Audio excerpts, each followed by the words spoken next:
Hello and welcome to the Reasons I'm Broke podcast, bringing you the reasons we're broke, ranging from comic books, movies, TV, video games, and more. I'm Kelly. And I'm Daniel. And for those of you joining us for the first time, welcome to the Brocat family. The way we lay out our podcast is first we start out with some news, again ranging from comic books, TV, video games, and more, and we follow up with our comic book pool list of the week. We're going to start off with the big hit this week, Super Smash Brothers. Somebody hasn't been playing that too much, have you? It came out this Friday for the 3DS. I've been playing it, along with the rest of the world. Except for me. I'm not playing it. The midnight launch, actually, we only had 20 people out for it. That's silly. And we had like 157 pre-orders, something like that. Most of the kids had school the next day, so they didn't come out for it. So they probably picked it all up Friday. This is probably why GameStop does not have midnight launches, because only 20 people show up to the 3DS's biggest game. I don't know what's going to sell more, Pokemon or Super Smash Brothers? Pokemans. You think so? Uh-huh. So my impressions haven't changed too much from the demo. I'm still having a really hard time playing with the 3DS controller. It's pretty difficult to pull off the smash attacks. It's easier with a C-stick, and with the new DS that's coming out, with the analog stick, the dual one, it will support the C-stick support with that. But you can't do that if you have the older model. So that's one of the unfortunate things to not upgrading with Smash Brothers. Maybe it's a thing I have to get used to. I'm not sure yet. As far as the characters go, I've only unlocked 2 so far. I know someone out there has already unlocked all of them, I'm sure. Probably many of you out there. They're like, why is it taking you so long? And so far, I tried Fox. The ruling on Fox, he still sucks. He will never be as good as he was in Melee. I've come to accept this now.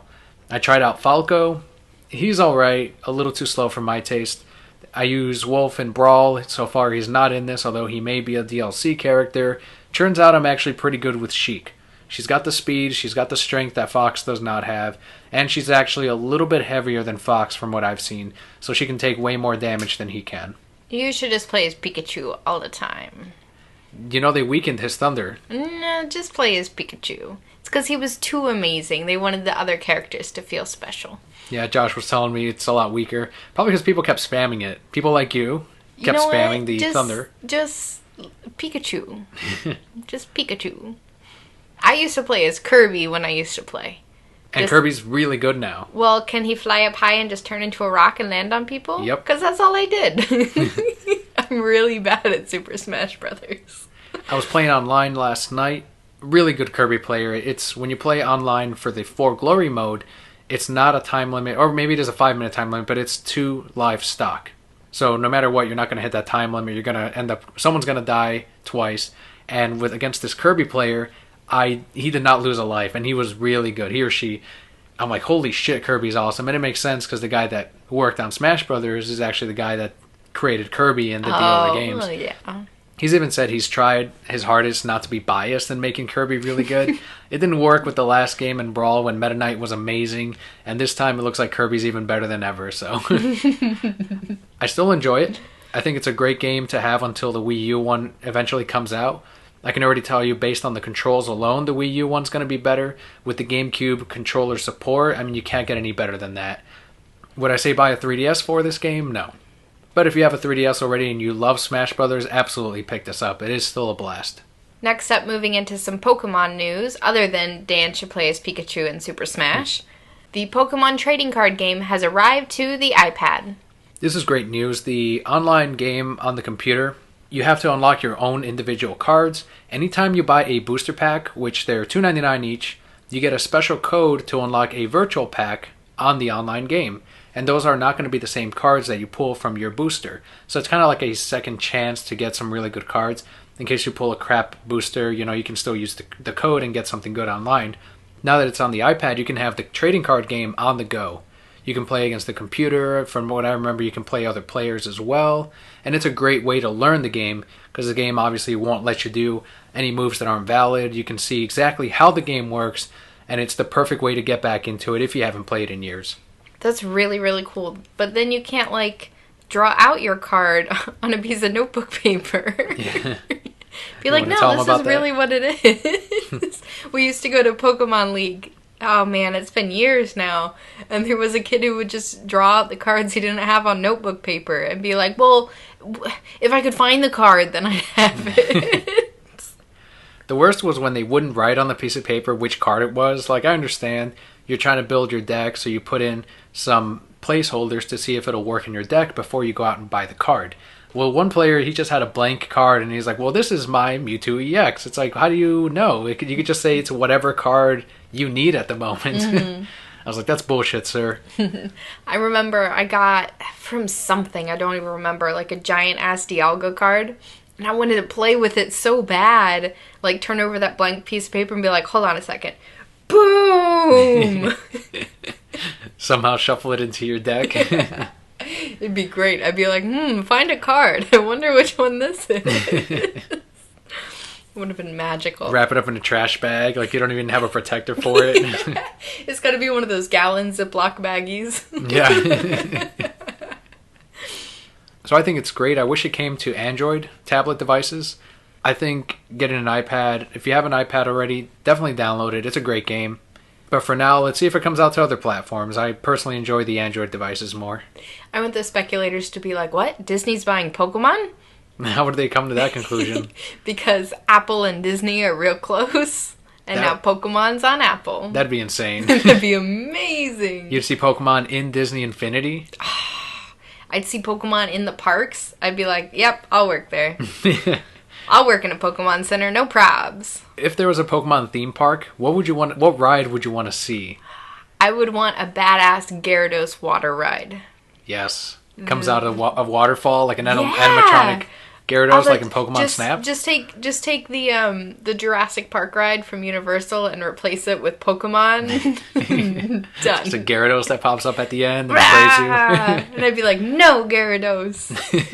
No. Throw a Pokeball at it. Ma'am, do not throw stuff at the animatronics. I would want, like, an animatronic zoo, almost. That'd be pretty badass.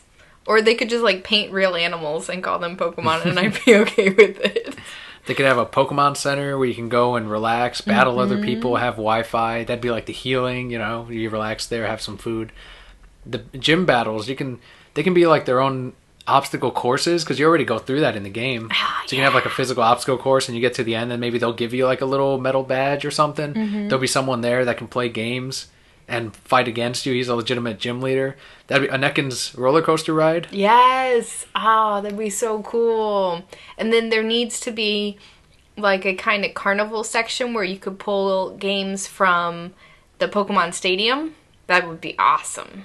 That would be cool. Oh, make this for me! That's my dying wish, Danny. Make me a Pokemon park. Poke Park. We need a Pokemart too. I would just spend lots of money. What would be the centerpiece? You know how Disney has the castle? Oh, yeah. It could be the Eiffel Tower from Pokemon X and Y. Just a giant-ass Pikachu. Just a big Pikachu? Giant-ass. I don't know. I'd have to think about this, because the Eiffel Tower would be cool, yeah. Or it could be like Epcot, where it's just a giant Pokeball or a Master Ball. Yes, a Pokeball! There needs to be a ride in it, like the history of Pokemon, just like inside the Epcot ball. So continuing with news here, some new playable characters have been revealed for Lego Batman 3. First up, we have film director and Batman podcaster Kevin Smith. That one kind of surprised me. I bet he shit himself when he got that phone call. Oh, yeah. I would have. I'd been like, I'm in a Batman game. Also, DC Entertainment Chief Creative Officer Jeff Johns, he has his Green Lantern hat and his Green Lantern shirt. It's awesome. So cool. So cool. Cannot wait to play as them. I hope Jim Lee's in there. I hope Greg Capullo's in there with giant muscles. And then Rob Liefeld's got to be in there, but he's got to be done like real crappy with no feet, giant chest. And tiny little head. And the same smile he puts on all his characters. I want Dustin Nguyen to be in there. That'd be awesome. I would play as Dustin Nguyen. Paul Dini. Kevin Conroy needs to be there as himself. And he sounds like Batman. That'd be perfect. That'd be amazing. Lego Batman 3 will be out on the major consoles on current gen as well as last gen systems. I still can't get over PS4 being current gen. I don't believe any of that. Next, moving back into some more Pokemon news, Pokemon Omega Ruby and Alpha Sapphire have announced Mega Rayquaza. He comes with the ability Delta Stream. This creates a new weather effect that removes weather and neutralizes the extra damage against flying-type Pokemon if the attack would have been super effective. Interesting. He also has a new move called Dragon Descent. It is the most powerful flying-type move. It goes up ever. Into space, fucking blasts you from there. Okay, Superman flying into space. It's a cool-looking attack. A bunch of people out there, I've seen it on Twitter, they've been asking, so Kyogre and Groudon have primal reversions, but Mega Rayquaza gets a Mega Evolution. How come he doesn't get a primal reversion, whereas the other two do? I laughed when I first heard that. I'm like, who cares? Like, it's a Mega Evolution. It's the same shit. Like, but the reason why Rayquaza has a Mega Evolution and not a primal reversion will be explained in the game's story they revealed.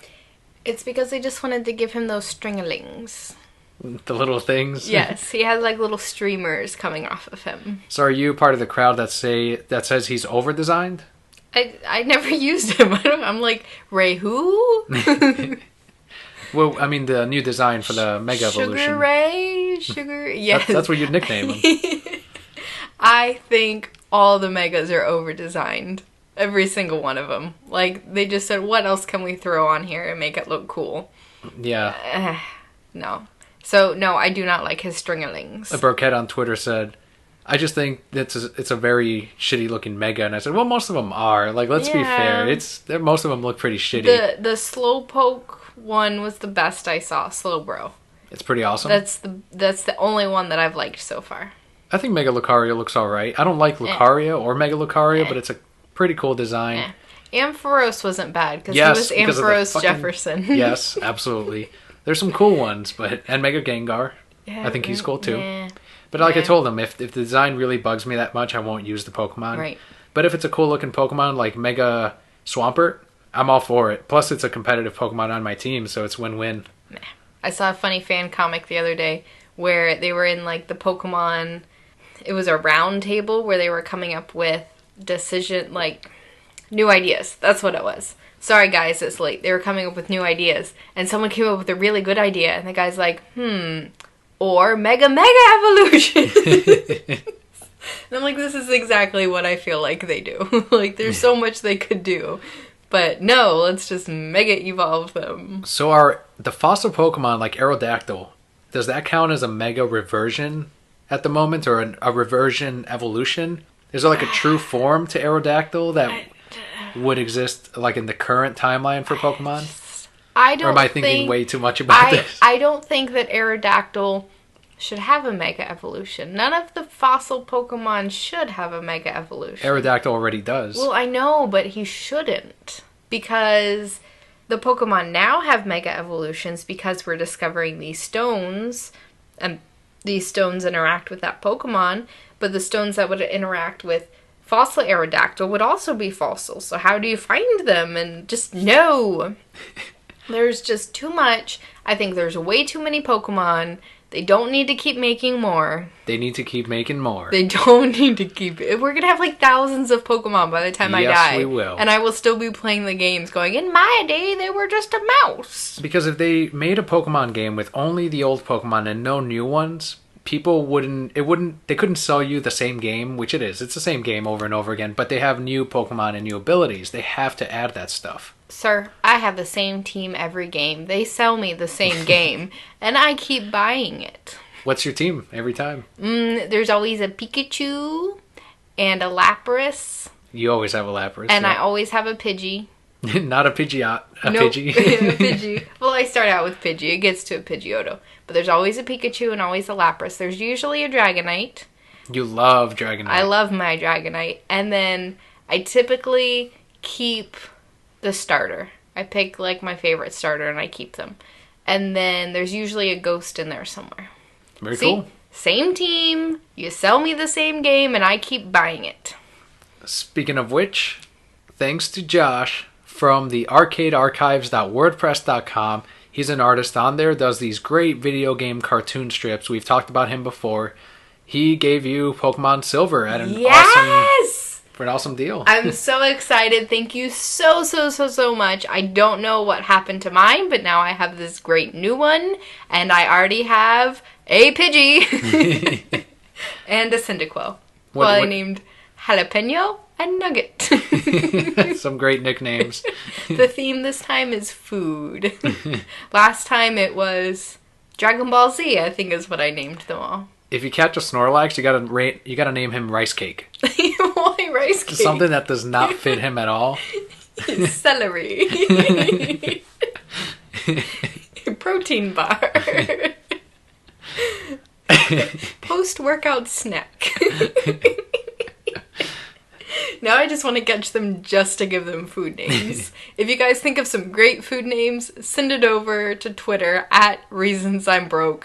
Let me know what I should name my Pokemon. So thanks again to Josh. That website is arcadearchives.wordpress.com. Check out his comic on there. And if you find him on Twitter as well, he posts up links to some new shows that he's doing, some Let's Plays, and all kinds of content. Definitely check him out. So this week we did get a question from one of our brokettes, @IrishOnFire31, asked, which one of your favorite all-time games would you want a remastered game of? Thanks a lot, Chris, for the question. A lot of video game talk this week. Do you want to go first, or should I? Sure. Remastered game, Pokemon Soul Silver. Another remastered, another remake. No, in all for realsiesness, probably Pokemon Yellow, because that's probably my favorite Pokemon game. No, Pokemon Snap. I knew you were going to go there. Yes, Pokemon Snap. Like an HD version? Yes. Add some more courses in there. Don't add any more Pokemon. I take that back. Add all 151 Pokemon. Make it a little more difficult. Put it on the Wii U so I can use my gamepad and be like snapping shit around my house. Like, psh, there's a Pokemon. And then you'd come home and I'd be like, Pikachu was in the kitchen. Don't worry, I saved the day. As for me, it was already remade. Star Fox 64 is one of my favorite games of all time. And it came out on the 3DS. However, I would like to see it come out on the Wii U. So take the 3DS version, which gives you the option of using the sound effects from the classic game or the new games, which they re-recorded all the voices, and gives you that choice. Put that on the Wii U so I can play it in HD on the controller. I'd be completely happy. That's the one game I'd want to see remastered. Not Resident Evil 4? Resident Evil 4 is so perfect as it is. When it came out in HD on the PS3, I purchased it, and it plays just like it did before, although I'm not quite as good as I was. It used to be where if a zombie was running up actually in Resident Evil 4, that was the first time the zombies were like hauling ass at you. You shoot them in the head. That's when they actually struggle and they're holding their eye or whatever for like 2 seconds. That's when you run up, gives you the prompt to hit A, and Leon will fucking kick them. And that's when you run up to them again, and while they're on the ground, you just knife them like 17 times while they're getting up, and by the time they're like halfway through the animation of getting up, they're dead. Like they just fall back down. You just killed a zombie using one bullet. And in Resident Evil 4, it's very important to conserve your ammo. And Pokemon Snap. I've played a lot of Resident Evil 4. and Pokemon Snap. I think you want to see that one remastered too. Just to see you play. And be like, only because you'll shut up about it already. Fucking Pokemon Snap's never coming back, Kelly. Stop. It's not just like Final Fantasy VII will never be remade. No. At least Kingdom Hearts is coming out remastered. That makes me happy. Yeah. And Pokemon Soul Silver, which is one of the better Pokemon games. It's very good. And Pokemon Snap. Yeah. On to some comic book news. A set of Batman stamps will be released by the U.S. Postal Service to celebrate 75 years of Batman. The 4 sets of stamps will be priced at 49 cents each and will debut on October 9th at New York Comic Con. So just days away. That's amazing. I am super excited for these. I think we're going to buy a lot of them. I like them all. There's like the Neil Adams one, Jim Lee, the classic Bill Finger design as well, and it looks like the 60s Batman too. Would you want to buy enough that we could use them? I wouldn't use them. No, really? I would just keep them all, yeah. Well, keep one set. Like, what do you need all of them for? Because it's a full set of Batman. So you're gonna keep, like, if I bought 12 of each, you would keep all 12 of each? Maybe I would. I would send them to people like, yeah, look how cool I am. Sending you Batman stamps. You're welcome. We will definitely be picking some of those up if we can find them, though. So DC Comics has told retailers that the Batman comic will increase to 30 pages, but this means the price will also jump to $4.99. We saw that already happen with Zero Year. A lot of the comics were $4.99, and we were like, all right, cool, it's extra pages. Sometimes it was a pretty cool backup story by Dustin Nguyen, even. Yeah. But now they're saying that it's actually going to be a regular thing. $4.99, more pages. It's good, but it's also bad. Like, we're getting more content, but that's also saying, like, $4.99, all the Batman issues. Fans freaked out, including yourself. Yeah. I think I get that they're trying to make money, and they're trying to give us more for that, but I think that's going to drive a lot of people away. Because, yeah, it's only $1, but it's still $1. Very often, I'll see comic book buyers at the shop. They'll look at a price, and if it is a $4.99 issue, they'll immediately steer away from it. I'm seeing it now with Death of Wolverine. Like, we're selling it a lot. Like, it's selling pretty well. But if it becomes a standard, like it's always $4.99, people are not going to buy it. It doesn't matter how good the story is. You and I will. Well, but many reasons people were won't. broke. Yeah, exactly. After this news broke, Scott Snyder on Twitter, at @SSnyder1835, who is the author of Batman, he tweeted this. Regarding the price point on Batman, Greg Capullo and I heard about it yesterday with all of you and quickly made a case to DC about reducing it. I can genuinely, happily say that DC are taking it very seriously, which we appreciate. Stay tuned. That was very nice of them. So it has nothing to do with the creators, everyone. I'm sure they're getting a bigger cut out of it, but in the end, they do care about the readers and about people buying it. Batman artist Greg Capullo said, I don't set the cover price on Batman. As Scott said, we asked DC to reverse it. Ultimately, I can only try to give you your money's worth. And he always does. Every single month, he busts his ass. If you go on Twitter, check him out. He's always going on about these pages he'll completely scrap. He'll spend an entire day on a page, and he's done it before, and then scrap it at the end of the day because he felt one panel wasn't good enough for what he was getting paid for the story, for Batman, and he'll start over the next day and just knock it out. That guy earns his money and totally deserves whatever they're paying him. But he is on our side, and he's a little more rough about it, where he's like, guys, I don't make these decisions. It's up to them. It's nice to see them, like you said, on our side, though, and, like, we get what DC's trying to do, but we gotta think about our fans also, DC, so let's change this. We also have some Gotham news from Fox's new show. Nicholas D'Agosto got cast as Harvey Dent for Season 2. Awesome. Can't say I didn't see it coming. I knew Harvey was going to be in there somewhere. Something interesting about this, the actor's 32 years old, I want to say, so it's going to be an older Harvey Dent in a storyline where Bruce Wayne is still a child. Do I care?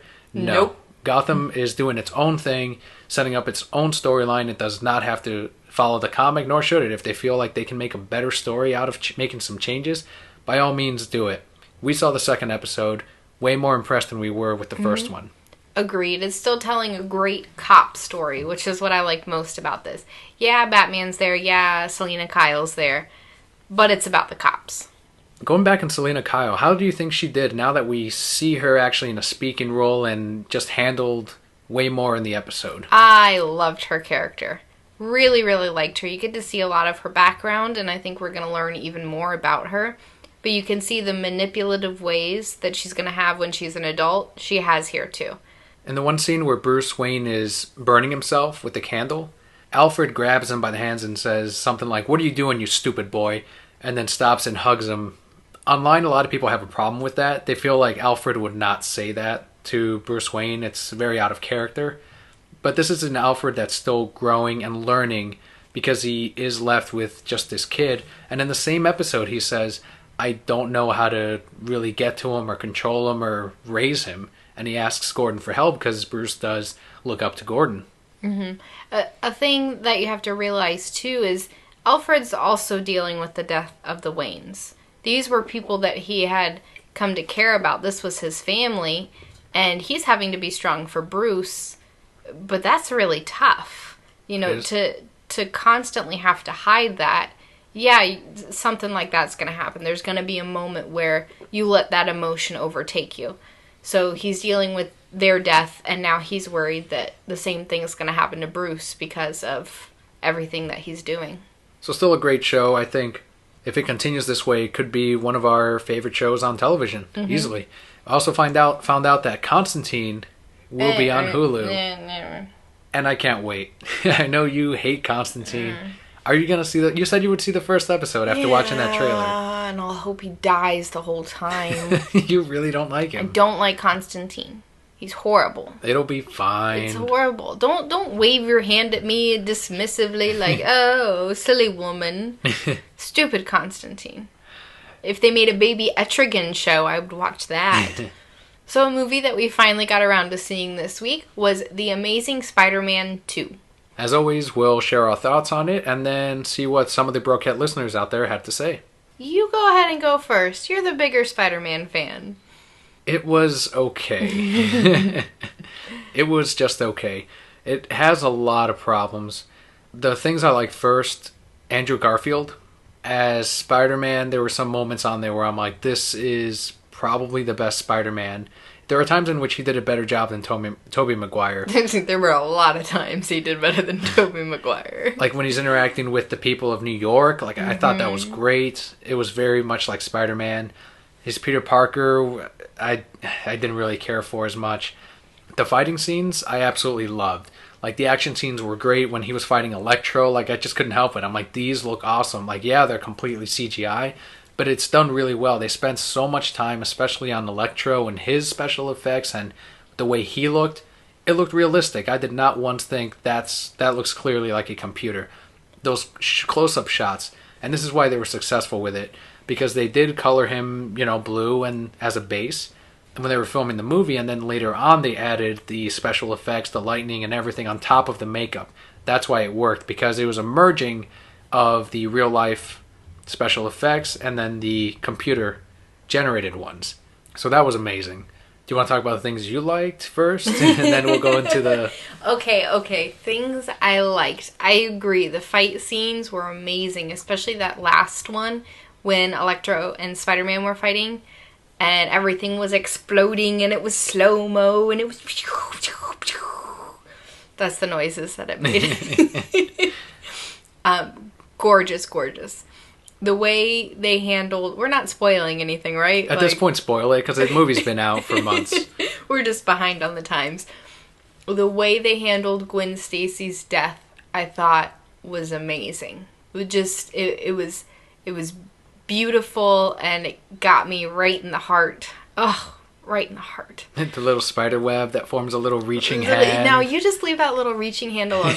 But even Spider-Man's reaction when she died, he was talking to her like she was still alive when he knew, like, she was already gone. Oh, man, it got me right here. Oh, Spider-Man. I was like, stupid Spider-Man, you should have saved her. Batman would have saved her. But I think that's great. Like you said, the way that as Spider-Man he interacted with all the people of New York, with that little kid at the end, that was wonderful. I hated Tobey Maguire as Spider-Man. You hated him? I did. He was so whiny and just like, oh, my life. I can't marry Jane. The whole life. I'm just like, calm down. You're a grown-ass man. You're not in high school. Look at you. You're in your 30s. Exactly. And then we have this Spider-Man who is in high school, but everything is real witty, and he's so much fun. I loved his interaction with Gwen Stacy, too. When the two of them were together, it was great, because you could tell that these two characters truly loved each other and only wanted what was best for each other. And, that's difficult to pull off. I agree. A lot of times. Chemistry between those two characters was way better than the chemistry we had in the other Spider-Man movies. Mary Jane. And even in Spider-Man 1, the Amazing Spider-Man 1, this way better handled. Agreed. Now the bad things. Bad things! Let me start with Electro. Who cares? Not developed enough. Who cares, Electro? Mad at Spider-Man. It's a character that wanted to be noticed, so I get it. He turns into Electro, so he's always bright and shining, and I get it. But his motivation for hating Spider-Man, I did not believe it. No. Same goes with Harry Osborn. He pissed me off. Going back to Electro, did you hear that little song that he was singing to himself? Yeah, the stupid soundtrack. Oh, Spider-Man, I hate him. Spider-Man, that's pretty much. That's what it was. Yeah, pretty much. I was like, I cannot take this seriously. I understand it's a flying electric guy, but don't make it sillier than it is. Like, don't try to give him a backstory. Like, he's not cool. What they totally could have done instead is start out the movie with a headline like some guy got electrocuted by some eels. And we don't know what happened. Way better than, I tripped and dropped my blueprints. Oh, but I'm Spider-Man's friend. He fell in love with Spider-Man very quickly. And then he fell out of love very quickly. He's a very fickle man. He is. But yes, Harry Osborn did not like him either. I thought he looked creepy the whole time. I was like, you, sir, do not look like you have money. Yeah, he was like a brat. Like, I didn't care about him, and I cared more about the Harry Osborn in the original movies than this one. Yes. It's like, I didn't buy that he had all this power at all in Osborn. I didn't care that he had this disease either that his dad had. Like, they could have done something. Into a goblin. Was his dad in the last movie? No. Because I did not. I was like, mentioned him. Why is he suddenly dying and he's a goblin? I don't understand. Because they're trying to do a younger goblin, and that's fine. But speak of which, the costume for Goblin. Didn't like it. He put some mousse in his hair and sharpened his fingernails. That's all he did. He just got pretty for a night out.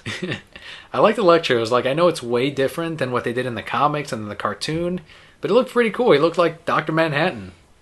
A little bit only, not as awesome. Oh yeah, not as awesome, not as naked. You're right, not as naked. He did have moments where he got naked, but then his clothes reappeared with him. Only his boxers, though. Well, no, he had that whole suit later. Well, that was, later on. But the first time he escapes, like, it's all nudity and then the little shorts. The little boxers. I'm like, where'd you get those? Are those made out of electricity? I guess so. So, yeah, the design, one was good, one was bad. Yeah. Here's the problem, though. Sony, I looked up some research on the background of this. During the filming of the movie, Sony wanted them to really push the Sinister Six thing. So they told them, push the little cameos of like the Doc Ock stuff and the Vulture, Kraven, and Goblin, push him in there. So that's where the problem is. Yeah, I guess. They were trying to do too much. Had the same problem as Spider-Man 3, I guess. Yeah, well, except no Tobey Maguire, so... In that one, Sony, they told the director, put Venom in it. People want Venom. I remember I was in high school and they were like, yeah, I want to see Venom in this. And there you go, you guys got Venom. Are you happy? It was a fucking shitty movie. I liked the Sandman. And that was what it was supposed to be. Sandman and Kurt Connors, the Lizard. Mm-hmm. And that was it. But instead they cut the Lizard, which they had been building up since the first movie, and put Venom in there instead. I liked the Sandman. Hope they're happy. He escaped in the end to be with his daughter. All he wanted was to save her. That's all he wanted. He should have gotten Tobey Maguire on his case, because he would be like, just let him save her. And they would be like, fine, stop whining. We'll save her. So let's move on to some of your opinions of The Amazing Spider-Man 2. These are all from Twitter. @Aldea Germar said, thought it was absolutely awful. Just about my worst time in a theater. Aw, clearly he did not see The Room in the theater. That would have been your worst time in the theater. He would have laughed during the Room. That would have been a great time. Seeing the reviews of The Room, I laughed. Actually watching The Room, I just felt empty. Just like, and that's it? Okay. @Alviscardi said, I liked the first Amazing better. The second tried too hard. Marvel needs the rights back and reboot it completely. Yeah, people really want to see Spidey in the Avengers. I could care less. Again, I didn't like the first Avengers. But people really want those two franchises together. What if they put Miles Morales in the Avengers? Do it. I just turned into Jameson like, do it. I want Miles Morales. Bring me Miles Morales. Replace any one of the Avengers. I could care less. I do miss J. Jonah Jameson. I did like him from the other Spider-Man movies. Mm-hmm. He was, and I like him as Tinsin, and I wish just once he would say, bring me Spider-Man. Speaking of which, sorry, off topic, Korra is already online. Why aren't we watching this? We're going to watch it after this. Okay, we better, because it's already online, like 5 days early. Continue, I'm sorry. At Chris Galvin, 1081 said, I liked it. It had some pacing issues. Jamie Foxx as Electro was a bit off. They introduced Green Goblin way too late. And then something else happened near the end that should have had a bigger emotional impact than it did. However, I think Andrew Garfield's a great Spidey. Perfect in a way Tobey Dead Eyes Maguire wasn't. 3 out of 5 for me. He did have dead eyes.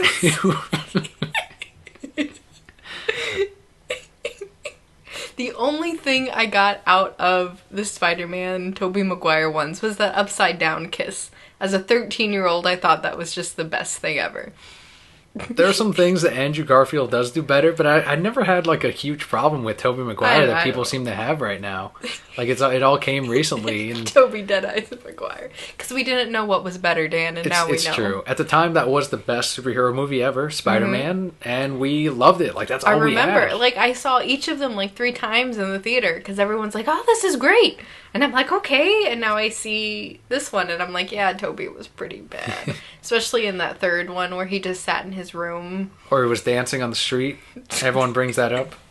Yes, I forgot about that, but thank you. Finally, at Dark Knight Drew said, it wasn't Ghost Rider Spirits of Vengeance bad, but they tried to cram way too much into one film. Andrew and Emma were the only bright spots. Agreed. They were magnificent together. I love the scene in the closet where she's like, I'm sorry I didn't pick the Bahamas of hiding spots. They also made it very clear that it was her choice, that she was going to go and get killed. Well, yes. But Spidey still felt bad, and I don't blame him. I'm going to do that from now on when I'm going to do something you say I should not. I'll be like, this is my choice! That way I can do it. So now we're going to play the game we usually play after we watch a movie. If Batman were in this. Electro wouldn't have even existed. He would have shut down Oscorp forever and a day ago and gotten rid of those eels. And if for some reason Electro had occurred, he would have just elbowed him in the fucking head, knocked him out, and put him away in Arkham. Or he would have, like, supercharged him himself. Yeah, with those his bat things. Gauntlets, yes. Things, whatevers. And he would have just yelled at Harry Osborn until he cried and ran stop off. Being a fucking baby! Grow up! Act like you're running a damn company. My parents died in front of my face. Well, my dad abandoned me. But my parents died in front of my face. Just backhands him like he did with Grayson in the Batman series. And he could be like, okay. If you're not going to run Oscorp, then you will be my new Robin. Oh shit, Harry Osborn's the new Robin. He's how can you mix Goblin and Robin? He's a Roblin. Batman and Roblin. This would be perfect. Somebody make this. I was going to name the title of this episode Rice Cake to Snorlax, but I think Batman and Roblin is better.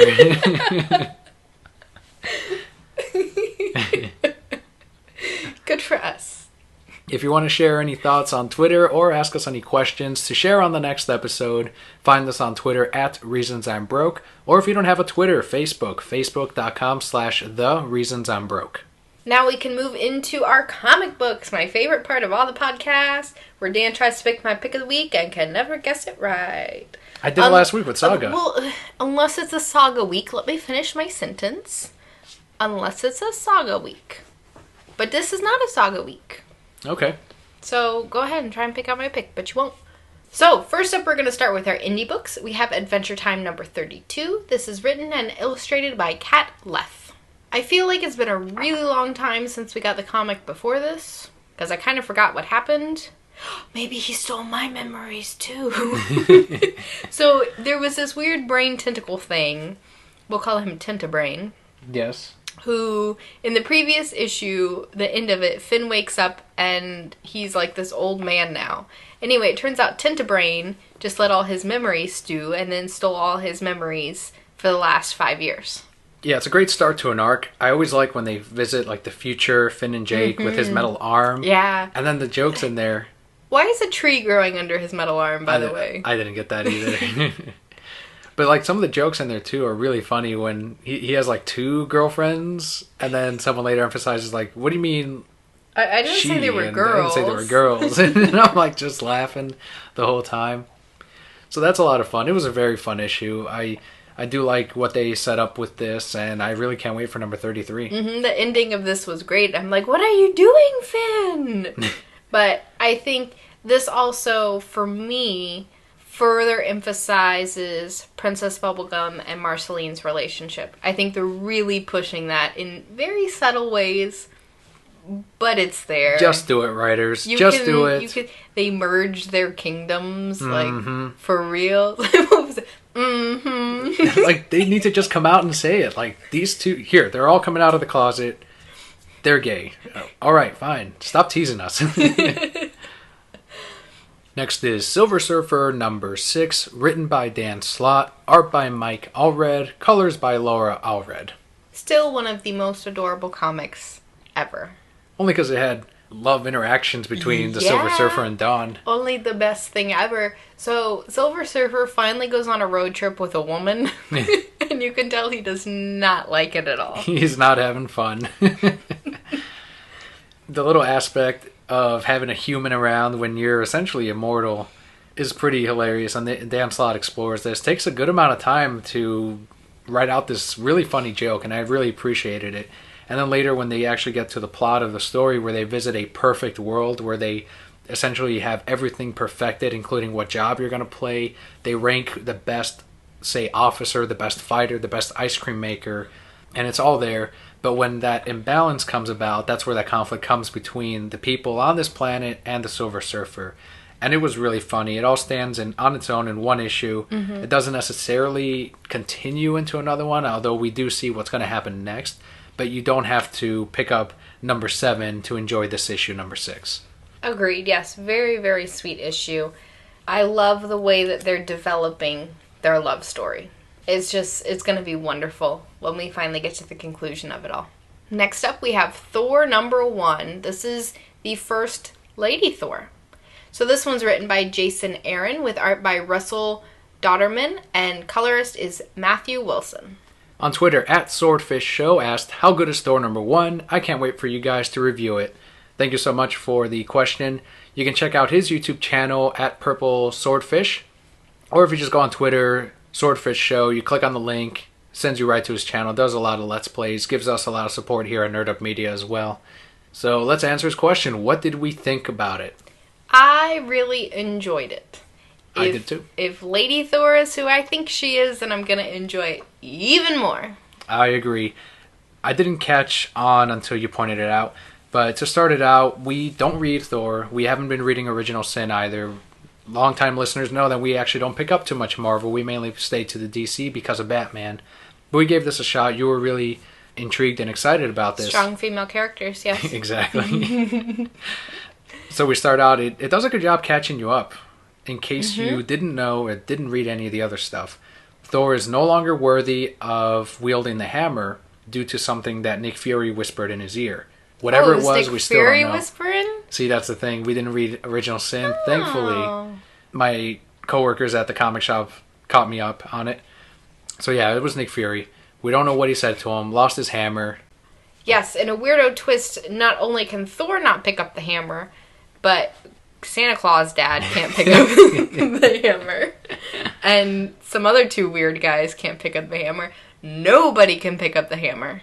Batman would have picked up the hammer. Well, I mean, probably, but Batman doesn't need to pick up the hammer because he's, Batman. And we got some weird Jolly Blue Giants down in the ocean. I should just rename all these things. Why don't they give me this job? Might as well. And Legolas shows up. Dark Legolas, I'm sorry. Shows up with some underwater guys, and he's like, find me this thing. And they're like, well, what thing? And he's like, dead. He was being pretty sassy, wasn't he? He was. Just killing people. Well, I mean, Legolas usually was pretty sassy. But we do get to see who the new Thor is. Although we don't exactly know who it is. If it is the character that we see earlier in the book, then it does mean something really cool for the series, and we're going to be immediately hooked to it. Obviously, this Thor won't last forever, because the regular Thor that people are used to is going to eventually come back. But for now, this is kind of like the same stance we took on Superior Spider-Man. Let's enjoy something different, something new. Something that new readers like us to the Thor series can actually jump onto and actually appreciate. Not my pick of the week, but it was a very strong issue. I really enjoyed it. Agreed. It was great. Like you said, if this Thor is who I think it is, who I kind of picked up on, but they didn't make obvious, then it's going to be amazing because it was way better than I thought it was going to be. Next is Teenage Mutant Ninja Turtles number 38, written by Bobby Curnow, Tom Waltz, and Kevin Eastman, art by Matteo Santoloco, and colors by Rhonda Pattison. For me, this was just an okay issue. We've seen them do a lot better. We have, but I actually really enjoyed it because it goes back to the City Fall storyline. Like, we took that break when we were just with the Turtles, April, and Casey. And now that we go back to what happened in City Fall and back to that conflict with the Turtles, where Donatello says, we need to stop the Technodrome. It's gonna destroy the world. We need to protect the world. And Shredder and what seems like the rest of the Turtles, except for one, say, no, we need to go after Shredder. Shredder's the bigger threat to us immediately. First we deal with him, which protects us, and then we save the world. Donatello's not on this. He says it makes most sense to stop the Technodrome, the bigger threat, and then go after the small ones. Our Turtles were on the same side. Yeah, they were. Our favorite Turtles. Like, for once, Mikey totally agrees. Look, Donnie's right. We're supposed to be... Man, I don't want to give it away. It was a good line. Read it. It was, I mean, comparatively, it wasn't one of my favorites. We get to see a little of the brotherly action between the Turtles. A lot of it was introducing new characters, and we get a big old twist at the end where everyone's going to go, oh no! It was a filler. I like the more heartfelt stories where we're following the brothers acting as a family and working through things together, which I think we'll get to. No, I still really liked it. Next, on to our DC books. First up is Batman 66 Meets the Green Hornet, number 5 of 6. It's written by Kevin Smith and Ralph Garman, with art by Ty Templeton and John Bogdanove. And finally, the colorist is Tony Avina. This is the unity between Batman and the Green Hornet, the point at which we finally see how these two groups are going to work together to defeat the bigger evil, which is the Joker and the Glue Man. The Glue Man. I was laughing throughout this entire thing. It's incredibly funny, incredibly cheesy. Exactly what the last 4 issues have been also. And just loving it. At the very end, I got really excited because the way these characters are going to work together. And at the very end, when Batman's going to figure out how the Green Hornet really operates and how he's going to admire the Green Hornet for what he does, I just can't wait to see that. It is very reminiscent of the 66 show. I think if you're a fan of that, you will absolutely love this comic. It's not one of my favorite ones. It is a lot of fun. There's a lot of dialogue. I get sleepy sometimes, so they put too much dialogue. And I don't like balsamic vinegar. But it is, like I said, if you love 66, you will absolutely love this series.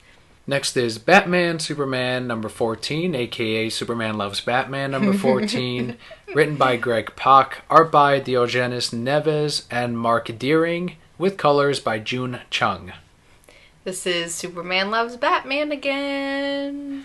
It is, but it is also my pass of the week. Really? I could see that. I don't... Okay, the basic story here is we're continuing the demon story, Chernabog. yeah, where he put Batman and Superman in his own universe, copies of them, and is seeing how they develop on their own without the memories that they have had in the past. Correct. And I just don't care about that. Like, neither of them, Superman or Batman, are very interesting. They're very jarring characters. I think the best part of this book is when Alfred says, I prefer for you not to have your memories and stay as Bruce Wayne than to be as Batman. Like that, I got a little teary-eyed. Like, that was really good. But aside from that, it's like, I don't care. I don't care about Catwoman and Lois Lane battling over Superman. It's just, I don't know. It's a little silly. I liked it. For me, it was interesting to see how different these two characters are without their upbringing. So, I guess not to give too much away, but they both lost their memories. So, neither of them technically have parents. Superman doesn't have that Pa Kent upbringing that makes him the gentle Superman that he is. Mm-hmm. Batman doesn't have that discipline. Right. Well, not only the discipline, but he doesn't have that guilt and that desire to make it right from his... You know, he knows his parents are gone. He doesn't remember being there. So he doesn't care. You see him as a playboy. That's all he is in this book. Just, what lady can I pick up? I don't know what I'm doing. I know I'm supposed to help, but I don't know how. And that's very interesting, how much of their background made them who they are. Because you would think, yeah, even without that, Superman's going to be good. This is kind of saying, well, no, he wouldn't. I found it interesting. I like Catwoman and Batman, and Superman's in his little, like, leather. He's going to run into Batman and be like, who is this? What can you do? Because he doesn't remember that he's not supposed to be in love with him, so. Was there a Superman loves Batman moment this week? There's always a Superman loves Batman moment. I felt like there was. I'll remember it eventually. All right. Guess we'll skip on this theme song for today. Next is Detective Comics number 35, written by Benjamin Percy, art by John Paul Leon, and colors by David Stewart. This was spooky, man. Coming up on Halloween, giving me spooky things. I didn't feel like we got too much story for what was given to us. Like, it was a lot of splash pages, a lot of bigger panels, and really all it did was sort of set up the mystery. It was still good. I really enjoyed it, but I kind of felt like it focused more on the action. Yes, it did. But I love the Alfred Bruce interaction, because that was just great. Totally something that Alfred would do. Super spooky, like I said in the beginning. We are going to have a great mystery story. Batman's totes going to save the day in the next one. But I thought that it was a really great story. It's leading up to something amazing. This is essentially what would happen if Batman were to confront a terrorist in Gotham City. And that will be answered in this arc. And if you do want to jump into Detective Comics, you can with number 35. It is the start of an arc. Next, we have Gotham Academy number 1. This is written by Becky Cloonan and Brennan Fletcher, with art by Carl Kerschel, and the colorist is Geyser. Another one of those colorists with the names that are just one word. We go to, like, Yellowstone, and Old Faithful is, like, popping up, just, like, coloring these pages. This is where I color. It's the only place I can work. It's the only place you are, Geyser. Gotham Academy, we already sold out at the shop. Gone. There's still some copies to Diamond, though. You can go to your local comic book shop and see if they can order you a copy. What did you think? I think this is my pick of the week. Mine, too. Really? Yes, I did like it a lot. Boom! I really, really enjoyed this. It was not what I was expecting. I know there's a lot of people who are like, oh, it's too much drama. And I'm just like, yes, more. I live off of this. It's the nectar of life. I really love this because it's essentially what if Hogsworth were in Gotham City? Hogwarts, whatever. Hogsworth. You're like the place where Snape works. Wherever Alan Rickman is working, just put him in there. I'll be a student. But that's what this was, and I think the characters are a lot of fun. It's refreshing. They're all brand new. It still keeps you in the Batman universe without actually having Batman front and center. And I thought it was really funny as well. I agree. They did a lot in this very... it's not a huge issue. It's, normal size. But they got me attached to a lot of characters just in that little bit. So you have Silverhead, or whatever her name is. I don't remember her name. Our main character, I'm attached to her. Maps, her friend, I'm attached to her. Kyle, her almost ex-boyfriend, I'm like, what's gonna happen? Yeah. Tell me more. The girl who, like, randomly pushed her, I'm like, that bitch. Headmaster Hammer? Yes. I thought he was awesome. Hammerhead. Like, it's so many colorful characters, and I really like that. And yeah, it is aimed probably at a younger audience. That's probably why the medium is... what it looks like, it's a digital... all digital art, and that's fine. I understand that. If the story's great, I'll put up with the art, but the art wasn't that bad, actually. It was actually really good. It was really nice, clean, and it perfectly fits the story they're telling. I agree. I really, really enjoyed it. I'm excited to see what's going to happen with her and her feelings on Batman. If she was a little bit older, I would pair them, but instead I want her to be with Kyle. Also has my favorite cover this week of Gotham Academy. I would love that on a poster. Great colors, great job. Our pick of the week. I will say this, though. So when we were looking at that thing with all the characters on it, I did pick her and Kyle to be together. Immediately. I'm like, those two are going to be together. This was made for you, yeah. Yeah. It's like, okay, how I described it to you earlier, and you may not feel this way, but I kind of feel this way. It's borderline between a normal comic and a manga. There's just that right amount of drama and mystery, and you just know it's going to lead into, like, a love story. It's just missing the bubble backgrounds and the flower frames. And some flowers and some sparkles. Okay, I'm glad that you understand the things that I read. And watch. Well, okay, yes, that too. Next is Grayson, number 3. This is written by Tim Seeley and Tom King, with art by Mikkel Janin, and the colorist is Jeremy Cox. This was almost my pass of the week. Really? It was not as good as the last one. I don't know, they're slowly losing me on Grayson. Yeah, I still enjoyed it. Except for, I gotta think of a good name for him. The Gun Eyes guy? No. Gunslinger Lobo. That's his name. Gunslinger Lobo. Because I saw him, I'm like, what's Lobo doing in here? But it wasn't really Lobo. I can see that. It kind of looks like Lobo a little bit, like a human Lobo. Yeah. Grayson has some random chick in this one that he was not with in the last one. Right. Totally like that other girl. Did not like this girl. Mm-hmm. Gunslinger Lobo was in there. He was just weird. I don't know really what his motivation was. Except going, these are my boys. Yeah, they try to set up a villain or a character that has his kids to think about, and that's sort of what Grayson is trying to protect him from, trying to make him live, because this guy is his target, and he does have to kill this guy. But that's not the way he operated as Nightwing, and that's not the way he's going to operate as Grayson. So he's trying to go against protocol and against what his organization wants to do, just to follow his training, to follow the footsteps of not only Batman, but Nightwing. And that's where that conflict was in this book. But I don't know. Yeah, there was that weird sex scene in the middle of it. Right. That was weird. Uncalled for. I can see why it was on Mr. Pass. I'm still enjoying it because I think I really want to know, because I feel like they're getting too close to knowing everything. And that scares me. But I want to know when they know everything so then I can know everything too. Well, when they figure out he's Nightwing or something? Yeah, well, like, at the end of every issue, they have all the information on a new superhero. Mm-hmm. So, for example, this one they find that, Spiral found out everything about Aquaman. In the previous one, it was the Flash. So I'm interested to see what they're going to try and do with that, because obviously they don't just want the knowledge. They're going to do something with all these secret identities.